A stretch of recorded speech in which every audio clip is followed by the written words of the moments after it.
সাম্প্রতিক বন্যায় জামজুরি পঞ্চায়েত এলাকা সমরেশ বর্ধন জলে ডুবে মারা যান। আজ রাজ্য সরকারের পক্ষ থেকে মাননীয় মন্ত্রী শ্রী প্রণজিৎ সিংহ রায় এই পরিবারটিকে এককালীন সাহায্য বাবদ 4 লক্ষ টাকার অনুদান তুলে দেন। সেই সময় তার সঙ্গে ছিলেন পঞ্চায়েত প্রধান শ্রী নির্মল দাস, মহকুমা শ্রী ত্রিদীপ সরকার সহ অন্যান্যরা। মাননীয় মন্ত্রী পরিবারের হাতেই অর্থ সাহায্যের অনুমোদন পত্র তুলে দিয়ে বলেন, সরকার সর্বদাই পরিবারটির পাশে থাকবে। তিনি স্থানীয় পঞ্চায়েত ও দলীয় নেতৃত্বকে পরিবার দেখভাল করার জন্য নির্দেশ প্রদান করেন। এরা পুরো টিম সোনামুড়াতে শুরু করে কোনো জায়গা বাদ দিতে না, কারণ কি আমরা সবাই জানি জলে নিয়ে গেছে সমস্যা, এত কিছু করার পরে তো সমস্যা তারপরেও থাকবো মানুষ, ঠিক আছে? কেউ জানতো এই যেরকম জলে তারা নিয়ে যাবো। আর মামনি তোরা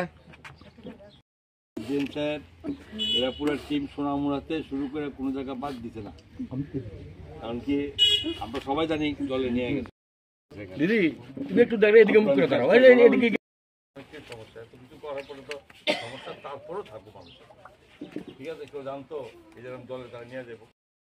আর একটু কথা আর মামনি তোরা দিদি তুমি একটু দেখবে এদিকে মুখ করে দাঁড়াও, এদিকে